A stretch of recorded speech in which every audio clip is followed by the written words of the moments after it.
I want to be around people who want me there. In other words, if I'm somebody's 10th choice, and I'll probably turn it down. I am who I am today because of you, and I will commit to live the same life that you taught me how to live. The first is to go after the things that you want. Let me tell you a story. Simon Sinek, author, speaker, successful businessman. Check out his 10 rules of greatness. There was a former Undersecretary of Defense who was invited to give a speech at a large conference, about 1,000 people.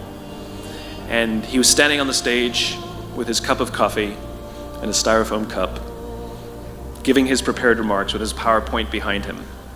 And he took a sip of his coffee and he smiled and he looked down at the coffee. And then he went off script and he said, last year I spoke at this exact same conference. Last year I was still the Undersecretary. And when I spoke here last year, they flew me here business class. And when I arrived at the airport, there was somebody waiting for me to take me to my hotel. And they took me to my hotel and they had already checked me in and they just took me up to my room.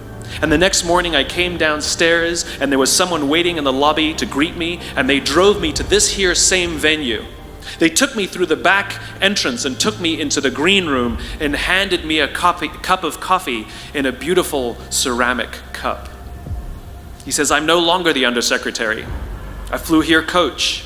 I took a taxi to my hotel and I checked myself in. When I came down the lobby this morning, I took another taxi to this venue.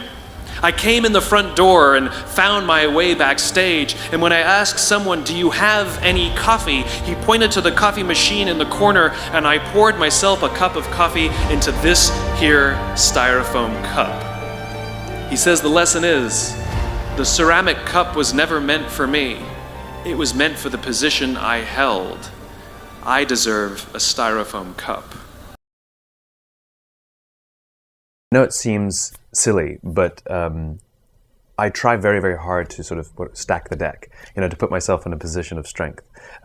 So for example, somebody asked me just yesterday, have you ever had sort of a bad, engagement? And I was thinking to myself, I'm like, not really, but it's not because I'm some sort of genius or anything like that. It's because I stack the deck. It's because I want to be there. I want to be around people who want me there.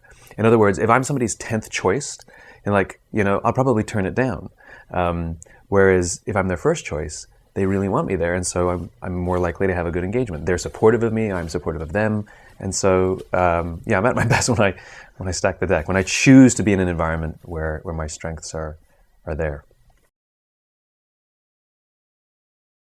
It's not about how tough you are, it's not about how smart you are, it's not about how fast you are.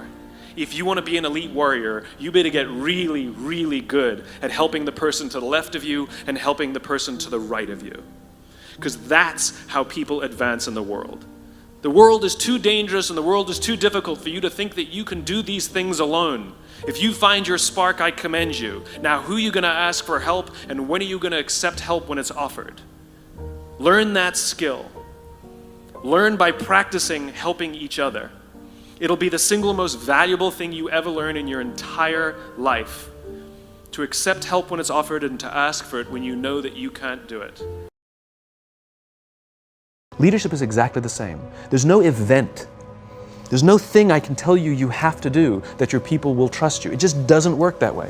It's an accumulation of lots and lots of little things that anyone by themselves is innocuous and useless. Literally. Pointless by themselves. People will look at little things that are good leadership practices and say, that won't work. And you're absolutely right.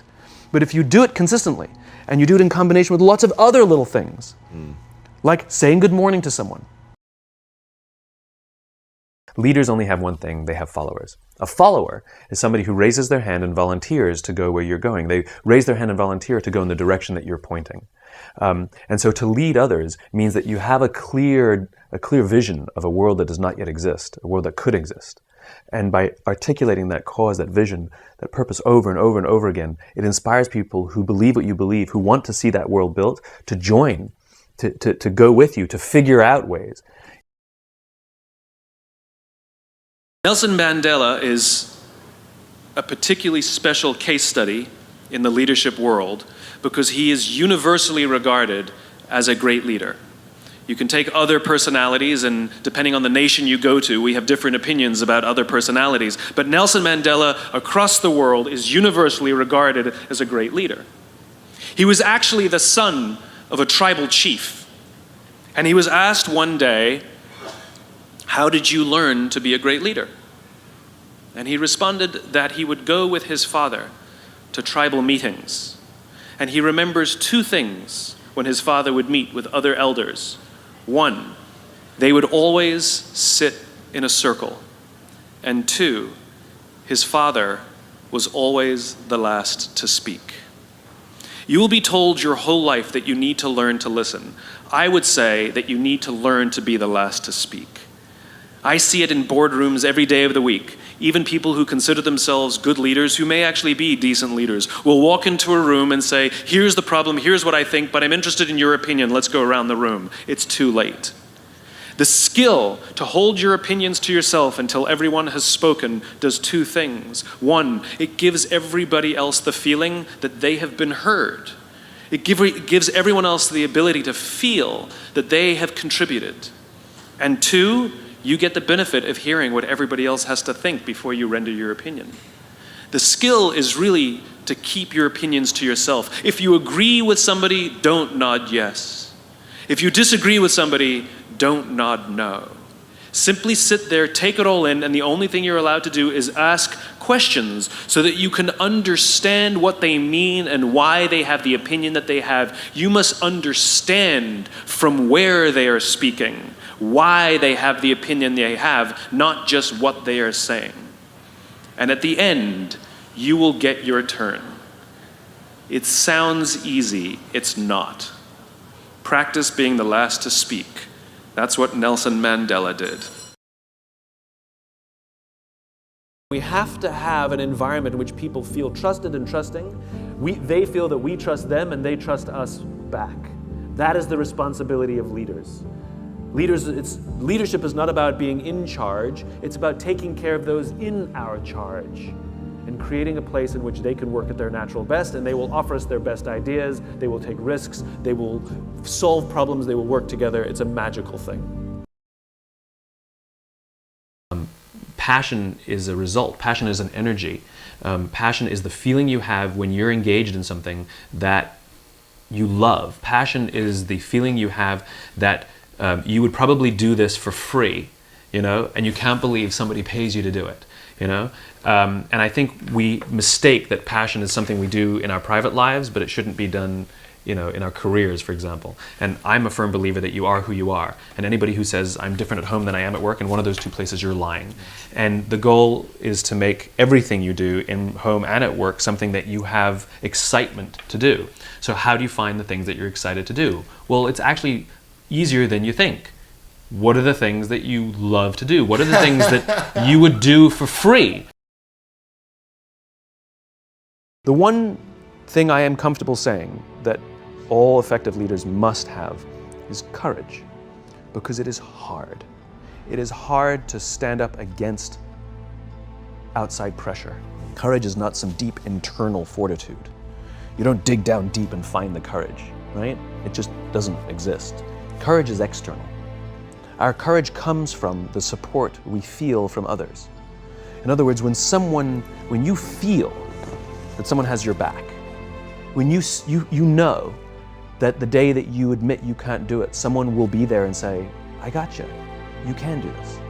That's what gives you the courage to do the difficult thing. It's not going off to an ashram by yourself somewhere for 4 weeks and coming back and finding the courage. It's not what happens. It's the relationships that we foster. It's the people around us who love us and care about us and believe in us. And when we have those relationships, we will find the courage to do the right thing. And when you act with courage, that in turn will inspire those in your organization to also act with courage. We know that we're living with an infinite mindset because our obsession is seeing that we have an impact on the lives of the people around us. We've all had teachers, and some of you are those teachers, where 20 or 30 years from now, I can go to one of your students and say, "You're a remarkable human being. You've accomplished so much in your life. How did you become the person you are today?" And they will tell me your name. We all remember the teacher who believed in us. We all remember the teacher who had our backs. We all remember the teacher who saw something in us that nobody else saw. We've forgotten all the others, but we remember those couple. And that's what it means to live with an infinite mindset. It means we divert ourselves to that mindset for everyone in our lives. That other teachers will say that about us. Other principals will say that about us. Other students will say that about us. Our friends will say that about us. I am who I am today because of you, and I will commit to live the same life that you taught me how to live. And you will literally live on beyond your own lifestyle, your own lifetime. That when you're gone, others will carry your work for you. This is what it means to live an infinite life, and it is just a choice. Hopefully you've enjoyed Simon's 10 rules of greatness and you can adopt some to your life. Please like and subscribe to the videos. Leave a comment below on who you think I should do next or how one of these rules have changed your life. Thank you.